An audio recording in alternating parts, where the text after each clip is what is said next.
A late night for anybody that watched the game. A late night for those that traveled back. Sal Capaccio is up with us relatively early. Sal, good morning. Thank you for the early appearance despite not a lot of sleep. And I wonder if you tossed and turned about the game itself, 38-0.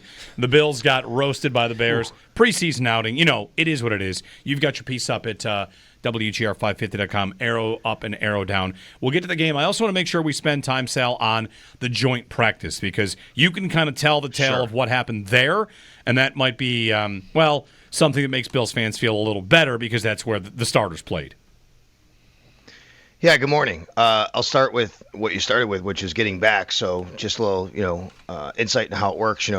Getting back, a lot of these stadiums are different distances away from airports and things like that. And, when I talked to you and we texted the other day, I said, I think we'll probably get in around 2:30, 2:45. It wasn't until 3:30 a.m. last night, actually. It's a little later night. So, yeah, 3:30. But I did get a little bit of sleep. Yes, I did get a little sleep on the plane because, to get to the next part, I wrote my arrow up, arrow down column before we even took off because literally I'm like, what am I going to write about arrow up? Well, not much. I added 3 things. And I could have, as I wrote on arrow up, arrow down, if I did everything for arrow down, it would probably look like a supermarket receipt for a family of 5. And you'd just be kind of looking at all these lists, right? So I basically said pretty much everything. And then I did add a few specifics. I mean, guys, last night was just a night that the Buffalo Bills did not have a very good showing whatsoever. And that's an understatement, maybe an overstatement, whatever you want to say.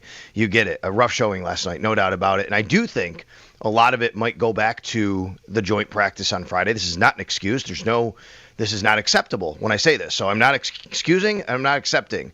But I do think it looked like a really, really tired team who felt that, they played their game on Friday and kind of just, they didn't have a lot of energy. They did not bring it last night, no doubt about it.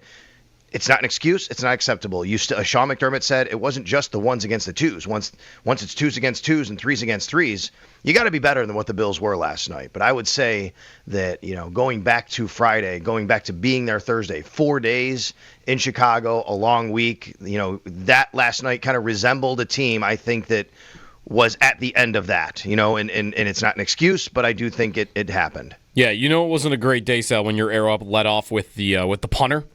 Was the first thing mentioned about arrow up yesterday? No doubt, and he was actually pretty good, Brad Robbins. I think he's having a good preseason, no doubt about it. But really, we start with what went wrong, right? And that was everything. I mean, you look at the numbers, the stats. Bills gave up 31 first downs. The Bears beat the Bills in yardage 528 to 180. The Bills went 0 of 8 on third down. I believe last week they were 1 of 7, 1 of 9, somewhere in there. They've converted 1 third down in 2 games, guys. It doesn't matter who's playing quarterback. It doesn't matter who's playing offense. You have to be better than that. So, no doubt, there were a lot of things last night that coaches. What's the dream scenario in a preseason game, right? You go out there and you do some things right, but you do enough wrong, and it gives the coaches a real good chance to go and say, you know what, this isn't acceptable, and we have to have a better week of practice. Well, that happened, but it multiplied. That's not what Sean McDermott's looking for. And he said it after the game, right? You have to be better than that. And luckily and thankfully, it is a preseason game. And they'll have a chance to go back to Tampa next week and try to, have a better showing for at least that group. I mean, I don't think the starters will play. You never know. But the people who are on the field, they need to have a better showing. Sal Capaccio joining us on the Western Hotline. You can give a ring, 803-0550, 1-888-550-2550.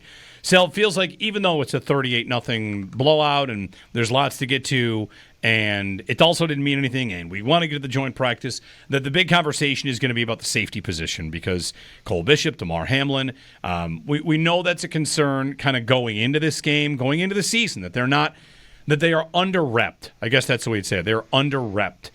What do you make of what happened at safety last night and where the Bills' level of confidence might be in that starting tandem by opening day?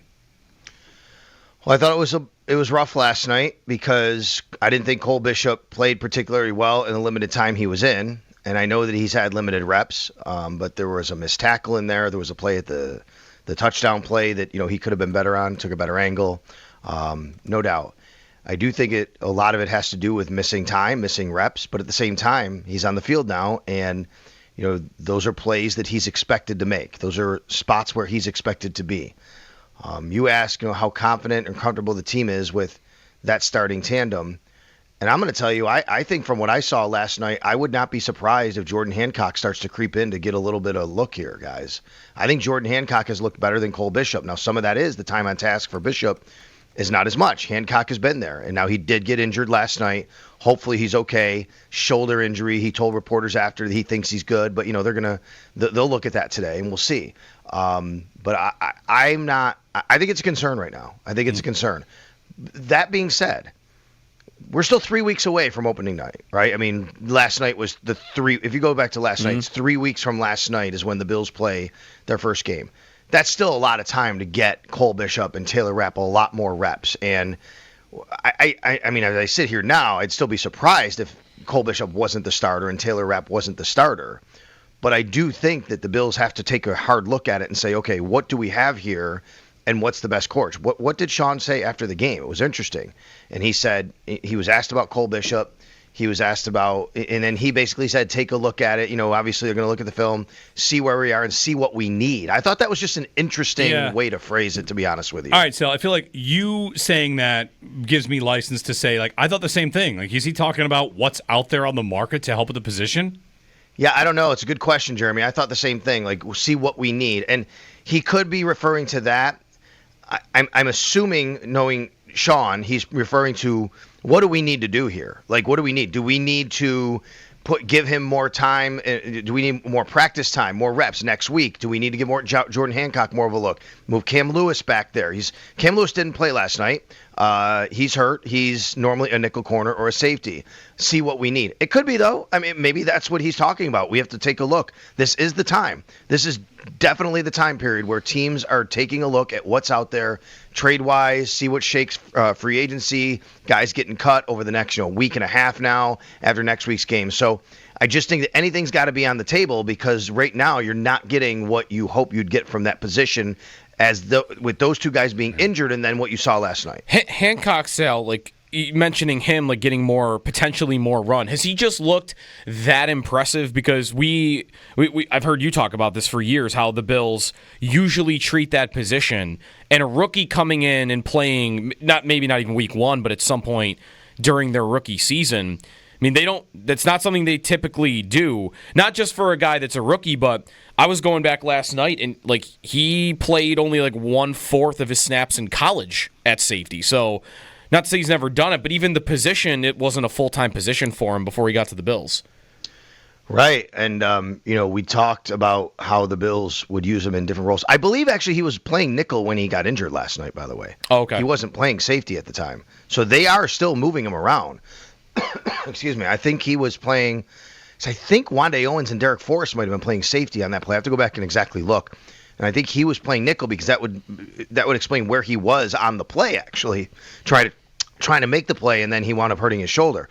But Joe, I think you're right. He has pretty much been much more at safety. Now, some of that is circumstance, right? Some of that is Cole Bishop hasn't been available, Taylor Rapp hasn't been available, and now Cam Lewis hasn't been available. So no doubt about that.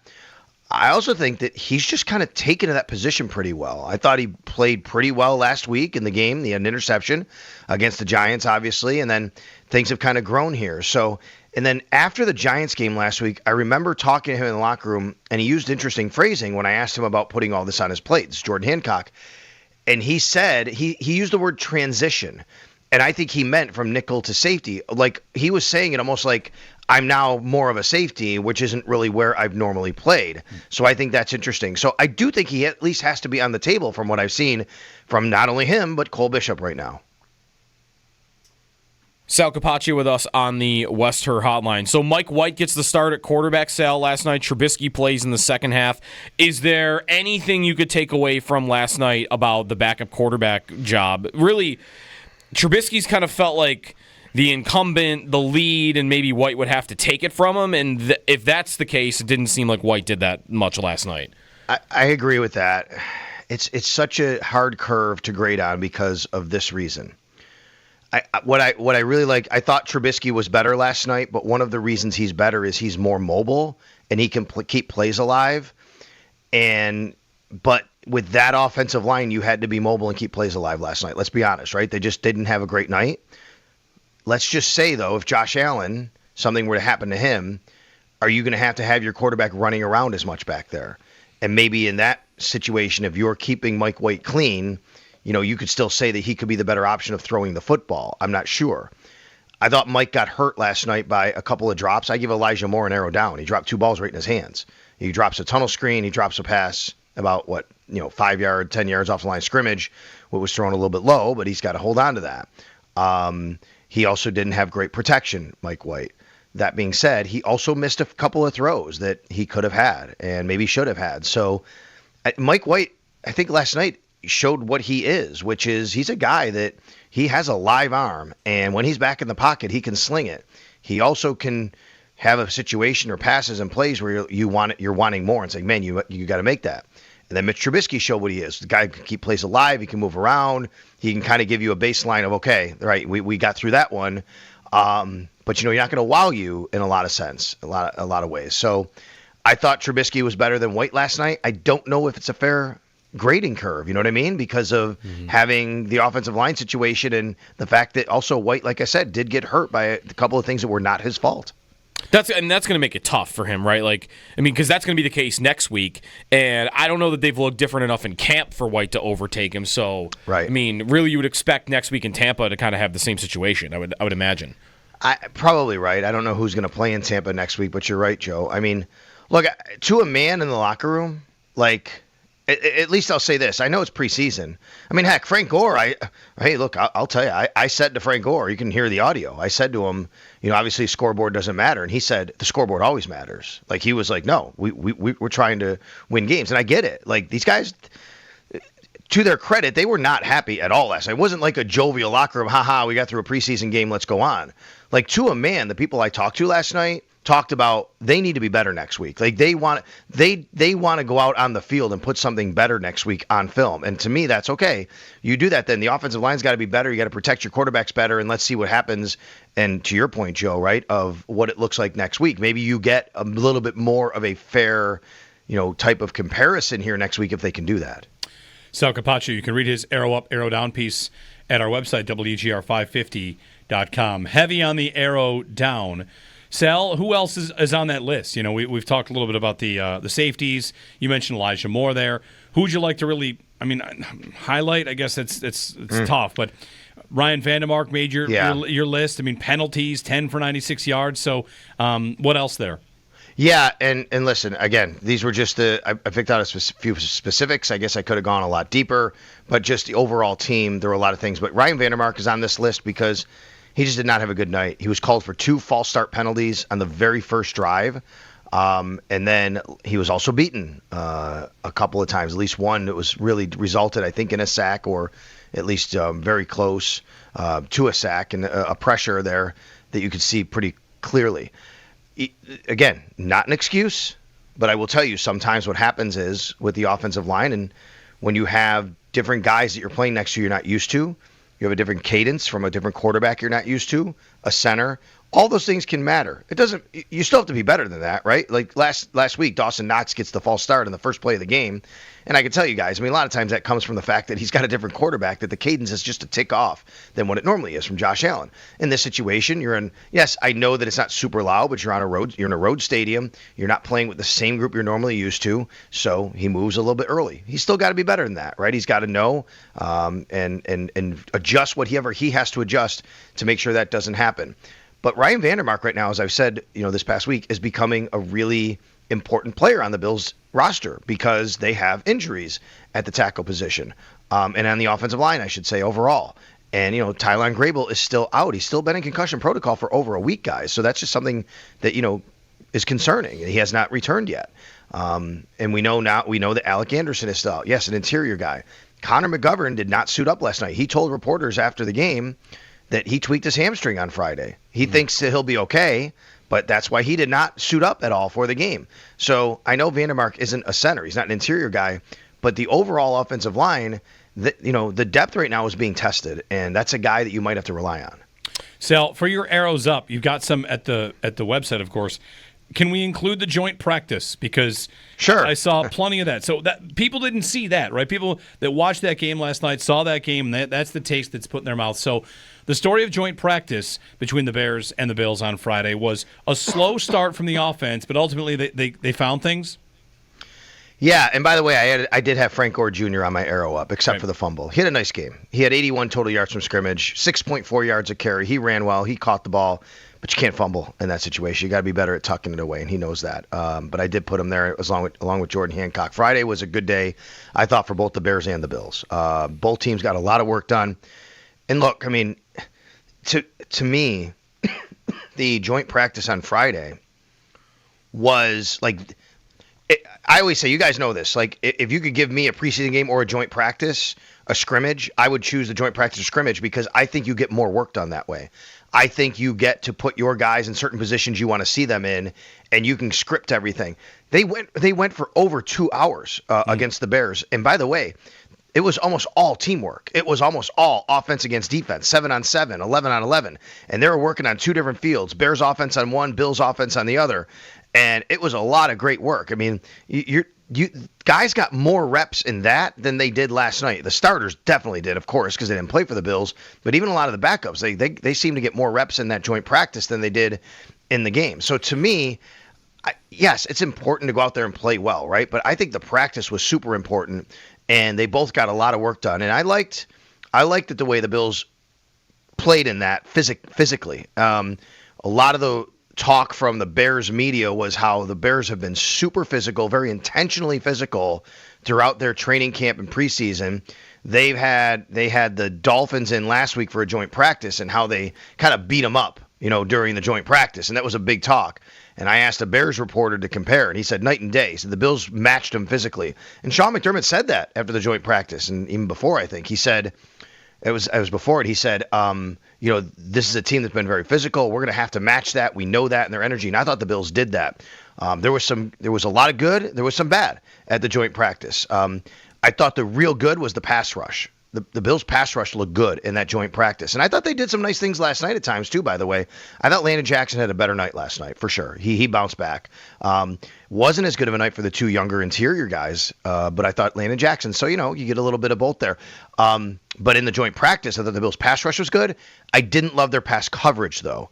And especially, you guys saw last night that mid-level coverage has been concerning for me, where it's just over the linebackers. It's not super far down the field, but it's far enough, and you're getting chunk plays out of it. Like, that, to me, wasn't great. Then the Bills' red zone offense was very good, I thought, in the joint practice. Keon Coleman had a nice catch for a toe-tap touchdown from Josh. There were a couple other touchdowns, different quarterbacks throwing them. Trubisky was very good in the red zone in that particular setting.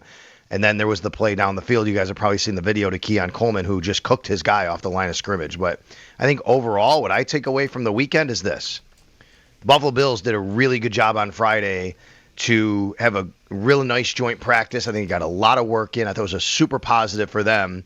And then you get to Sunday night, and it just did not go their way. And you hope that you take more out of what they got in that joint practice than you do on Sunday night, especially with the starters, obviously, because they didn't play Sunday night. It's funny, Sal, like this joint practice, the uptick in joint practices, the Bears had 2, the Dolphins had 2, like with 2 different teams. And I've kind of come to the conclusion that teams like it because they can protect their quarterbacks. There's another thing to like about it. You need preseason because you got to sell tickets and you got to have television networks and all that, blah, blah, blah. The other nice thing about a joint practice is there's no scoreboard.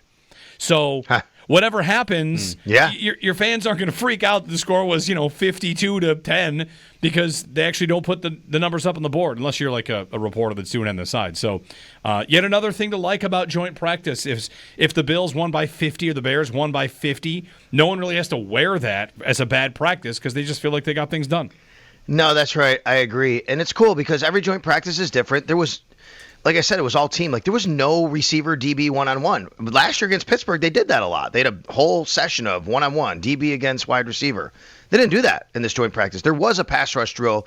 I couldn't see it from where I was, the media. We were in a certain area staging, and I couldn't see it over there, but there was some going on. But they didn't do a ton of it. They did a lot of team. You know what else they did? They did a really good punt drill, and I wrote about this afterwards. I have never seen sidelines go as crazy watching gunners. It was amazing. It was like a gunner drill, right? So you'd have that was a punt drill, but you'd have your gunner line it up, and you'd have 2 defensive backs on him, and they'd punt the ball, and the gunner had to try and beat the defensive back. The defensive back had to try and hold the gunner up. And every time either a Bears player or a Bills player won kind of that rep, their sideline went crazy for the guy. It was awesome. Super good energy. And the one I really remember, I talked with Tyrell Shavers about it last night. You guys have the audio if you want. After the game, I said, hey, I want to go back to what happened on Friday. So he's on the outside as a gunner, and he's got 2 Bear defensive backs on him. And the first guy, he just physically beats off the line. He kind of gets into him a little bit, and he kind of sheds the block. And then the other guy comes over and he does this swim move and comes under him and clear shot down the field to the punt returner. But as soon as he got past the second guy, I mean, you would have thought he had a pick six. The sideline went crazy. He gets there and he starts flexing. It was just great. It was great energy. Yeah. By the way, Shaver, so he makes a couple more catches last night. So Samuel returned on Friday. And then with a couple drops, I wonder if the bottom of the receiver depth chart gets more interesting this week. Yeah, me too. I know. I like Tyrell Shavers too, and I understand why everybody likes Tyrell Shavers. He makes catches, he makes plays. I still wonder if he does enough to be on the roster. And I think in order for him to be there, he'd have to be the 6th receiver. But does what he does beyond playing wide receiver justify having him as a 6th wide receiver? Maybe. I don't know. And you bring up Elijah Moore, Joe. I still think Elijah Moore's on this team. The money is part of it, no doubt about that. But they're using him a lot, and yes, he did have a couple drops, but he had a real nice practice too. He had a touchdown on one of those tunnel screens, the one you saw last night. He dropped. It was maybe a little different of a screen, but anyway, he caught the ball and he had a really nice touchdown. So Curtis Samuel's the guy here that I'm looking at. He's got to get on the field. He's got to perform. He did practice. He did not play last night. I did tweet out the snap counts, by the way, if anybody wants to see the snap counts. A lot of them, obviously, from last night. So if you want to see the snap counts last night. But, yeah, I mean, Curtis Samuel's one of the guys that he did not wind up playing last night. He did warm up. He was in uniform. He did not play. Anything from Samuel in that joint practice, Sal? Nope. He just did warm-ups. He did not practice, actually. So he's getting there. He's just not quite fully there yet. So we'll see. And then who was the other one last night? We did have who was the other injury last night? Was there? I'm trying to think. Caden Prather. Caden Prather last night. I don't know. We didn't get an official injury on him. He ran into the locker room. He came out, and then he went into the blue tent, and then he came out with trainers. He was doing some stuff on the side. He had just returned, so you hope he's okay because Joe was bringing up the bottom end of the receiver depth chart. All right. Thank you, Sal. You got it, guys. Sal Capaccio on the West Her Hotline.